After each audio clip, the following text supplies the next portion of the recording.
उद्धव ठाकरेंनी मातोश्रीवर बैठक बोलावलेली आहे आणि या बैठकीत मंत्री आणि आमदारांची ही बैठक असणार आहे अशी आपल्याला माहिती मिळते। अनेक आमदारांनी खास करून ग्रामीण आमदारांनी मंत्र्यांबाबतच्या व्यक्त केलेल्या नाराजीच्या पार्श्वभूमीवर ही बैठक 6 एप्रिलला मातोश्रीवर होणार आहे आणि शक्यता आहे की या बैठकीनंतर मोठे खांदेपालट शिवसेनेच्या मंत्र्यांमध्ये होऊ शकतात। मधल्या काळात अनेक आमदारांनी शेती कर्जमाफीच्या बाबतीत गप्प बसणाऱ्या मंत्र्यांच्या बाबतीत चीड व्यक्त केली होती।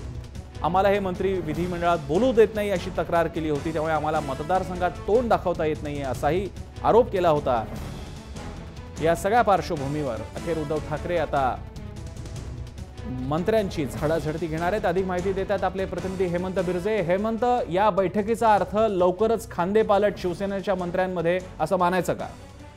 तसं ना, नक्कीच शिवसेनेच्या मंत्र्यांबद्दल आमदारांची नाराजी आहे आणि आमदारांनी स्वतःहून उद्धव ठाकरेंना व्यक्तिगतरित्या या आमदारांनी जे मंत्री आहेत जे काम करत नाहीत, आमदारांच्या कुठल्याही गोष्टीकडे लक्ष देत नाही अशा पद्धतीच्या तक्रारी केल्या। त्यामुळे मंत्र्यांबद्दलची ही नाराजी कुठेतरी खतखतते आहे आणि त्यामुळे उद्धव ठाकरेंनी आता निर्णय घेतलाय की या मंत्र्यांना नारळ देणं अपेक्षित आहे। त्या मंत्र्यांनी कामं केली नाही आहेत, त्यांची प्रगती पुस्तकाचा तपासणीचा कार्यक्रम सध्या मातोश्रीवर सुरू आहे आणि त्या पद्धतीचा अहवाल घेण्यासाठी आता 6 तारखेला मंत्री शिवसेनेचे आणि आमदार यांच्या समन्वयाची बैठक होऊ शकते आणि त्या बैठकीमध्ये उद्धव ठाकरे नेमका निर्णय काय घेतात हे पाहणं गरजेचं आहे। पण जे नाराज जे आहेत आमदार, ज्या मंत्र्यांच्या तक्रारी केल्या त्यांना समोरासमोर करतील आणि त्यानंतरच निर्णय घेतील असं बोललं जात आहे। हेमंत, या सगळ्या मंत्र्यांमध्ये रेड झोन मध्ये, डेंजर झोन मध्ये असू शकतील असे कोणी मंत्री काही खास आहेत का?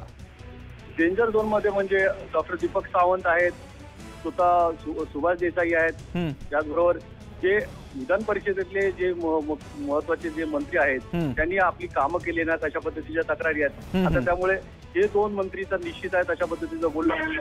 आता या 2 ज्येष्ठ मंत्र्यांवर उद्धव ठाकरे कारवाई करतायत, नारळ देत आहेत का हे पाहणं गरजेचं आहे, कारण आमदारांच्या ज्या तक्रारी आहेत त्यांना कुठेतरी जो आपला विकास कामं आहेत त्याचबरोबर आपल्या प्रश्नांकडे लक्ष देण्यासाठी या मंत्र्यांना वेळ नाही अशा पद्धतीच्या तक्रारी आहेत। त्यामुळे आता या मंत्र्यांना जाणं अपेक्षित आहे अशा पद्धतीचं बोललं जातं। आता नेमकं उद्धव ठाकरे यांच्यावर कारवाई करतात काय पाहणं गरजेचं आहे। धन्यवाद हेमंत, तुम्ही दिलेल्या या माहितीबद्दल।